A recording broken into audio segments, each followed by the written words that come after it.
This is the free audiobook of Elemental Power, written and read for you by April Ames. If you haven't listened to the previous chapters, you'll find the link to the playlist in the description below. There you can start at Chapter 1 or pick up where you left off. Part 1. Shattered. Chapter 7. There's got to be a morning after. Gable didn't return to the tent, even after the sun went down. Glenn and I spent the evening together discussing what had to be done and trying to keep the atmosphere light. We began to get hungry and wished for some food.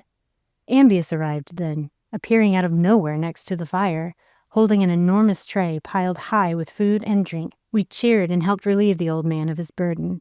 Nanu wandered in through the tent flap, and a small bowl of sardines popped up out of the ground in front of him as his scratchy pink tongue smacked happily. We sat together at the table in the front end of the tent and ate a lovely meal. "I see that Nanu is eating fish," I said between mouthfuls, "but Glenn said we don't eat meat, only fruits and veggies. Why is that?" Ambius answered, "We do not eat animals in this realm. Sin did not infest us through an animal, so they enjoy equality with us. The animals eat one another sometimes, being created to do so to keep from overpopulation. We may eat of the many plants that the Creator grows for us, and we may receive gifts of honey from willing bees, milk from willing cows, and wool from willing sheep." "How did sin enter here?" I asked. "Through the death spring, of course. The warlord brought it like a plague." I nodded, feeling as if I should have known that. "Will sin leave once the prophecy is fulfilled?" Ambius shook his head sadly. "I'm afraid not. There is no cure for sin, apart from death."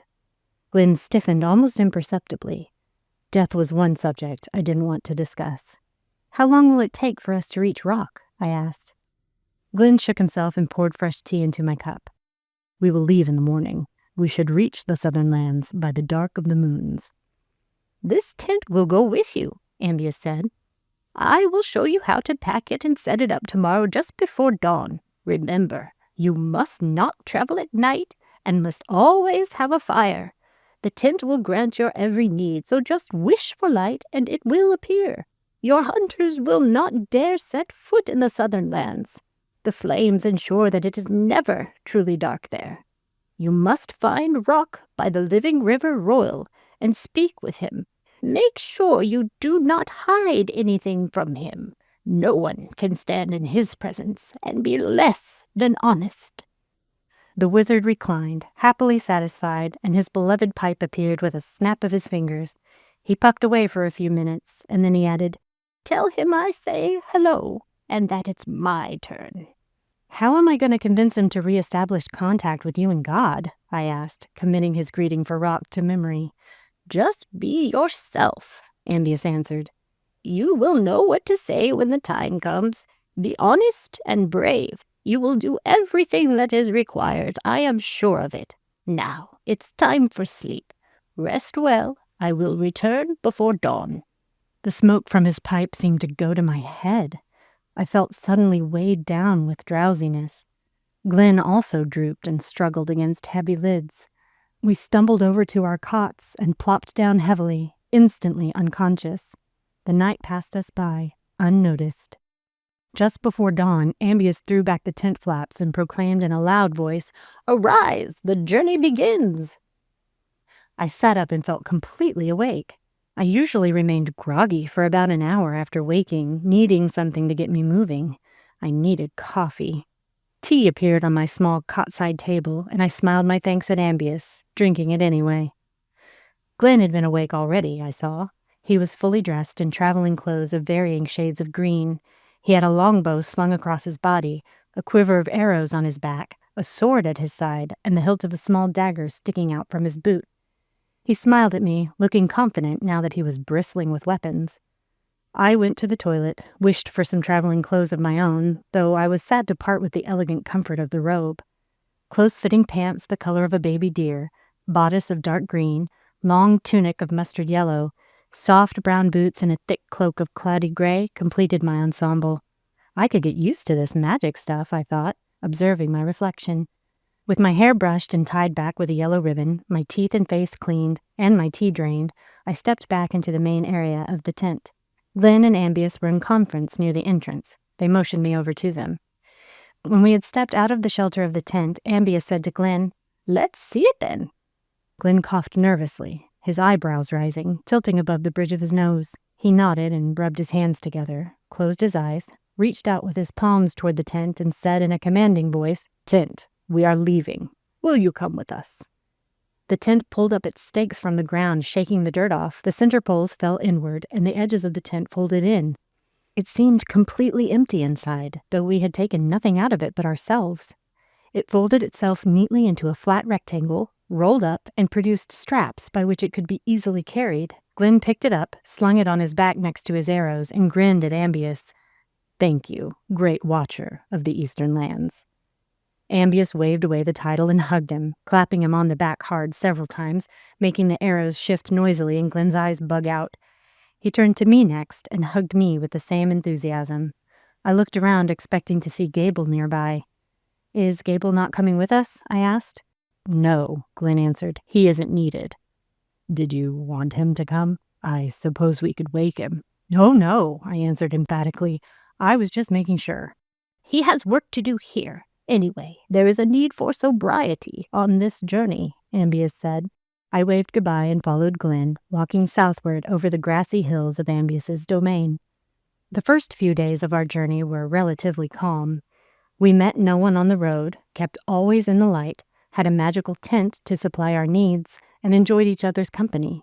We grew very used to each other while still maintaining distance, but on the third day out we began talking of personal things. I had little to say, so I asked him about himself. He was happy to oblige. He had an ear for poetry, and though Gable had called him uneducated, I wouldn't have guessed it. His taste tended toward the epic, but he knew a few funny limericks and romantic verses as well. Mostly I listened, feeling the acute lack of anything to contribute. I had no favorite fairy tales, no silly songs, nothing of my culture to present him.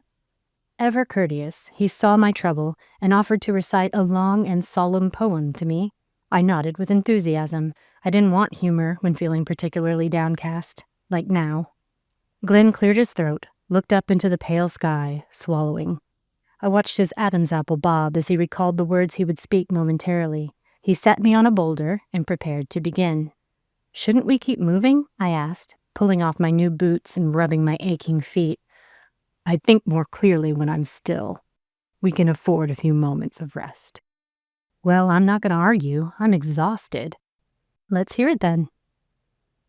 I passed him some water and he drank deeply, nodding to me in thanks. I drank as well, the cool moisture washing some of the dust from my teeth.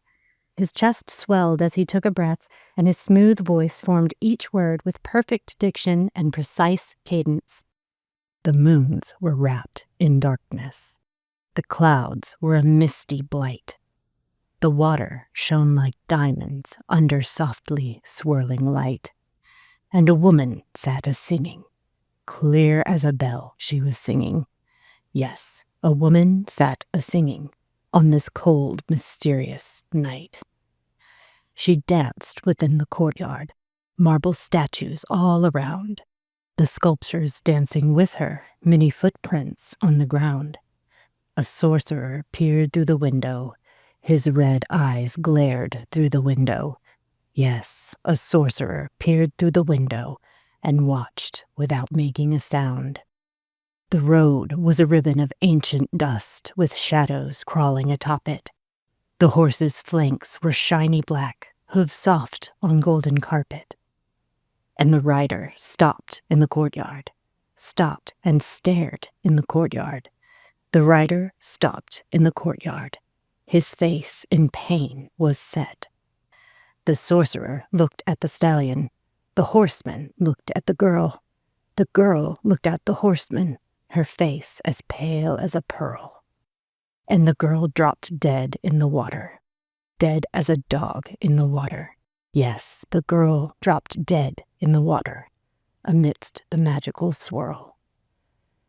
The horseman ran to fetch her, but the wizard barred the way. He wouldn't let him take her until he chanced to say, "Her only wish was that you would live, her own life for you she'd give. Her only wish was that you'd live, and it was granted today." Glenn finished his recitation, sitting at my feet and leaning against the boulder. His shoulders slumped, seeming to feel the intended effect of the verses, staring at the dying grass. "Wow," I said, patting his shoulder. "That was intense. Who wrote it?" "I don't know. I found it in the Elven library when I was a young man. It touched me somehow. It's centuries old, but the sorrow seems familiar." "Well, maybe it's time for a palate cleanser. A funny one, then." He shook himself and looked up at me, smiling. A twinkle of mischief replaced the somber hardness in his eyes. I nodded, smiling back, wishing my grin held a fraction of the power his did. I wondered if he saw anything of beauty in me. "Very well," he said, springing to his feet. I replaced my boots and rose also. We continued walking south, but our steps were slow, weighed down by the heavy poem. As he began the new lighter one, our speed reflected the change. "Lend me a fathom, and I won't budge a bit. Give me the night, and I'll sing all day. Lend me your fingers, and I'll give you a pinch. Give me a bed, and I'll roll in the hay," he said, deadpan. I looked at him with mild amusement. Sounds like someone I know. It should. Gable wrote that when he was a teenager. Sent it to me in a letter before I went out to fight my first war. I always thought it was appropriate, reflecting his contradictory nature. Even as a child, he was a study in conflict. He frequently upset our nanny, I assure you. I can imagine. Now it's funnier somehow. I guess because I picture him saying it like he's standing on that boulder over there, drunkenly reciting it to children. Glenn laughed heartily, the familiar sound echoing off the foothills, ricocheting like a bullet of mirth. It struck and infected me, my own laughter mingling with his and tumbling together over the fading green of the hillsides. Our dealings through the following days were mostly the same as they'd been. He remained friendly, but always alert, and I remained silent. We stayed on the lookout for horses, but found none, nor anyone or anything else on the way. This world seemed largely deserted. It was pure wilderness. The grassy foothills beyond the forest ended, giving way to boulders and cliffs. The trek became difficult as we began climbing upward with the landscape. In the afternoon of the 11th day from the onset of our journey, a storm began gathering to the north. We were resting at the crest of a large crag, one of the last before the peaks truly became mountains, and saw it bearing down on us. The entire northern horizon was a menacing black, with sheet lightning dancing through the turmoil. Our tent was magical, but we didn't think it could stand up to those winds. "We need to find a solid shelter," Glenn said, putting his weapons back on and getting to his feet. "That storm is a big one, and it's moving this way fast." I looked back at the maelstrom to find that it was significantly closer already. I was prepared to leave within moments. We searched along the other side of the hill, losing our footing on the slippery shale and sliding down periodically. I came up from one such fall with a long gash ripped through my hamstring. It hobbled me, and I could no longer maintain a decent speed. There were no homes or any other buildings within sight, and the storm was almost on top of us. Dread was riding me, pushing me onward. I half limped, half ran as fast as I could. My foot slipped again, and I fell hard, sliding for a good way and launching over a sheer drop onto a platform 10 feet below. The breath was knocked from my lungs as I struck the stones, landing flat on my back. My skull made a cracking sound as it hit. My vision went black. I heard Glenn screaming my name. Rocks trickled down from the ledge above as he appeared over it, jumping down recklessly to my aid. "Are you all right, Alana? Are you hurt?" His hands traveled lightly over me in search of damage. Discovering the bloody gash, he shook his head, tearing his shirt to wrap the wound. I took a deep breath when the clenching of my lungs released and gasped, "I'll live. Where's the storm now?"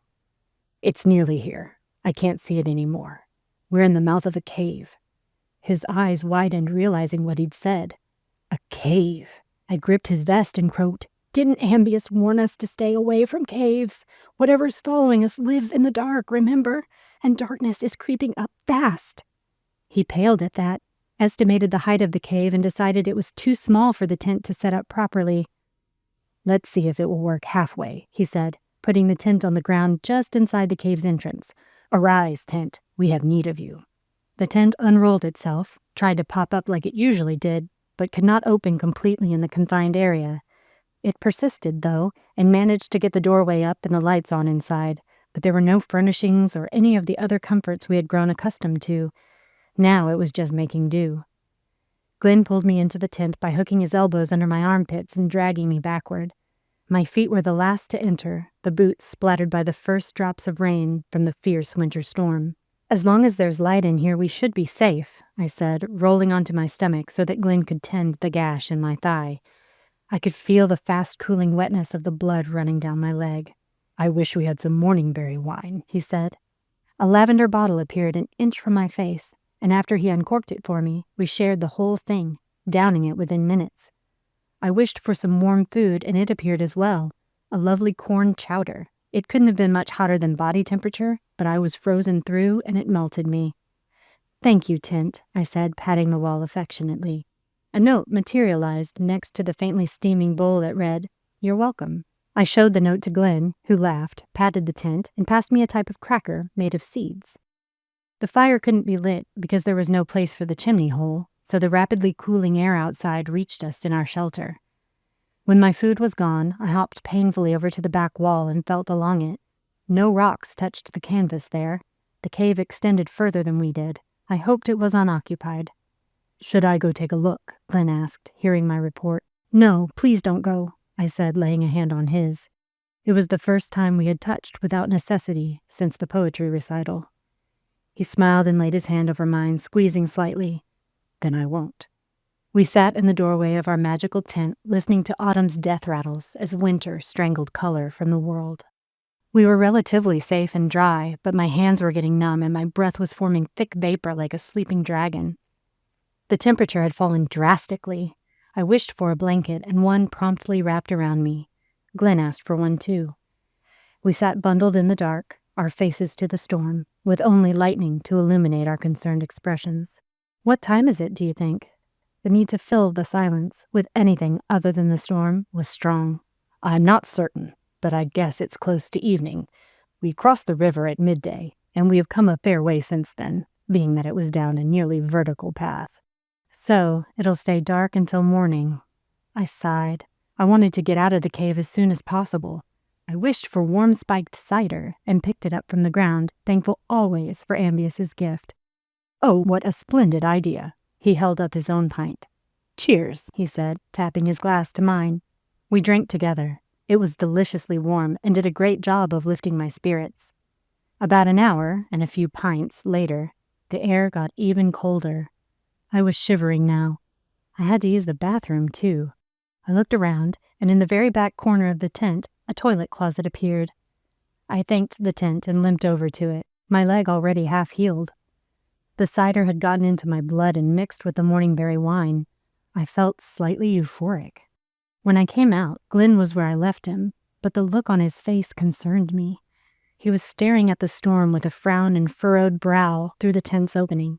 It was sleeting. "What's wrong?" I asked, retrieving my blanket and scooting closer to him for warmth. He shook his head briefly and turned to me. His face transformed from dark contemplation to attempted cheer. He smiled. I returned it. Then, without warning, he kissed me. My fingers and toes were numb, but my heart felt like a furnace, melting the crippling loneliness I'd grown accustomed to. Cold no longer mattered. The danger in the dark no longer mattered. I was at home in his arms. His touch was cool on my neck, his chilled fingers long and caressing. My whole body tingled. Thunder boomed. He snapped away from me, jumping backward while still sitting. I would have been impressed by the feat if I wasn't so hurt. I pressed my lips together to keep them from trembling. He sat, illuminated by the lightning, staring at me with wide-eyed terror like I was some kind of succubus. My chest was constricted. I felt pressure rising. I was going to explode all over him. The thunder clapped outside, closer now, and I took it as approval for the words I spoke, quietly, severely, after a deep, steadying breath. The lightning flashed again, and I spoke with it. "You're a coward, Glenn Ellenville." The words struck him and pushed him over backwards. He fell heavily on his hands. I wanted to kick him in the chest and run out of the cave into the storm. I didn't want to be here anyway. What was he playing at? What was I doing here? I knew exactly what I was doing. I was playing the fool, the lackey. I stood and faced the storm, my arms wrapped tight around me as a tear wound down my cheek. I rubbed it away angrily. He pushed himself upright and sat still. I felt his gaze boring into me in silence. Was I so disgusting that he would fling me away like that? I was such a fool. I'd let my guard down, and now my heart was breaking. I heard the pebbling of hail bouncing madly on the ledge outside. A gust of icy wind threw the flaps inward, framing a lightning bolt that sizzled just yards away. My hair stood on end, and the fuzz on my arms crackled. The thunder came next, like an explosion. The tent seemed to grow smaller. It was the end of the world. "I am a coward," he said, so softly that I almost missed it. My ears were ringing in the wake of the boom. I was in no mood for an easy apology. He opened his mouth to speak further, and I held up a hand, stopping him. I took a few more icy breaths and melted the air between us with the fire shooting from my eyes. "Don't you dare apologize. You don't like me? Fine, I get it. But if you ever lay your hands on me like that again, I will choke you out. I don't like you. You think I don't like you." I threw my hands in the air and rolled my eyes. The blanket fell away and I snatched it greedily back, wishing I could throw it over my head and hide me from him. "It's late. Let's just get some sleep." "No, Alana. You can't escape this. If I'm a coward, so are you." I let the blanket fall, reached him in 2 steps, and slapped his face as hard as I could. He turned his face with the blow. My hand left a white imprint on his cheek. "Don't you ever call me a coward again. I have been through hell, and I'm not the one who's afraid. You are. Is this why you're white?" I immediately regretted it and stepped backward until the fabric of the tent brushed my back. It was the look on his face that crushed me. My heart slipped from my chest and tumbled down the side of the mountain with a meaty splat. That look of pain was so profound, it took everything I had not to jump and splat with it. "I'm sorry," I said. It wasn't enough. He stood then. Pain twisted his face. It looked ingrained there like it would never leave. My handprint was now pink on his chilled skin. I longed for his smile, that charming glance that had made me feel safe with him from the very beginning. Now I'd ruined everything. I looked into his eyes, showing how sorry I was, baring my very soul. I felt the heat of tears in my own eyes, stinging. There was nothing I could say. He looked suddenly hollow. I turned from him, retreating to the pallet of blankets that appeared at my need. I pulled the covers over my head and shivered, grieving silently, hoping he couldn't hear me. My cocoon of blankets lifted. He was climbing in next to me. I could feel the coldness of his hands as he placed one on my shoulder. I was turned away from him. "Yes," he said. I turned toward him. "Yes, I was afraid. I could never manage to open up to her. I threw myself into my work, being away for many moon cycles at a time. That's why she fell for Gable, the fearless. She wanted passion, but I gave her only part of myself. Gable could never hold anything back. He gave her what she needed." I should never have said that. It was mean. I'm sorry. I wanted to touch him, to hold him, to press into him the depth of my feelings. But he was right, I realized. I was afraid. I was a coward. I would rather get flayed alive again than to feel him push me away. I hadn't understood the depth of my feelings. The fear of losing the only person who cared for me absolutely paralyzed me. "No, I'm sorry," he said. I involuntarily snorted. Cold fingers brushed the curtain of hair from my face. "Let me finish. I love you, Alana." Time stopped. Only the soft whisper of snow falling outside made time tick again, and my heart resumed beating.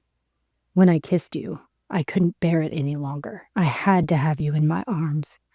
I should never have presumed. I should have asked your permission first. That's what decency requires. I am a man of discipline, of restraint, and self-denial. But with you, I can't seem to maintain my composure. That has never happened to me before. I'm a coward because I love you, but I'm terrified." "Me too," I managed to whisper. I was choked. "You're terrified or you love me?" he asked, smiling that smile I had longed for. "Both," I whispered. He stared at me for a long time. He sighed, sat up, and pulled me up with him. He dug in his vest pocket, then placed something in my hands. I didn't see what it was. It felt like a small velvet box. "Will you bind yourself to me forever?" he asked. His oddly slanting eyebrows made his face unbearably adorable and earnest. "What?" His half-laugh spilled out, his eyes repeating the question. "Are you serious?" "Alana, I would not have asked if I wasn't serious." "Why do you want to marry me? Be bound to me, whatever." "Many reasons, the most important of which is that I can protect you better within the covenant of marriage. It isn't just a contract. It is a spiritual joining. There is no breaking of the covenant without incurring a curse. As your husband, I would have a claim on your welfare that I would not otherwise have. You are in danger. I am unable to protect you properly without the covenant." I thought of Lillian and Gable. They had broken the covenant. Now she was dead and he was drowning in booze. Maybe the curse was real. "Why else?" I asked, not blown away by the lack of romantic imagery. "Because I love you. I am willing to do whatever it takes to keep you safe, even if it means my death. I swear to you that I will not betray you. I will not abandon you. This covenant means something to me. This bond is sacred. I offer myself to you, with my life as pledge until death parts us." I couldn't help but think of Lillian and the added weight of her betrayal in his heartfelt words. He was offering me something precious, a covenant he had offered to another, only to be betrayed and his love despised. A tear slid down my cheek as I pressed my face into his chest. His arms wrapped around me, and I let the sobs come. Was there even a life to have with him? I was destined to finish this quest. I didn't know if I would even survive. "I love you too, Glenn." I heard his breath catch, and the ghost of a sob came with it. A sigh followed, slow and tense, waiting for my answer. I breathed deeply, the woods and wind scent of him calming me, steadying me for what I must say. If you enjoyed this chapter, please give it a like and/or a comment. And if you think someone else might enjoy the story, please share with them the first chapter. If you subscribe and turn the notification bell on, you'll be the first to know when the new chapter is released.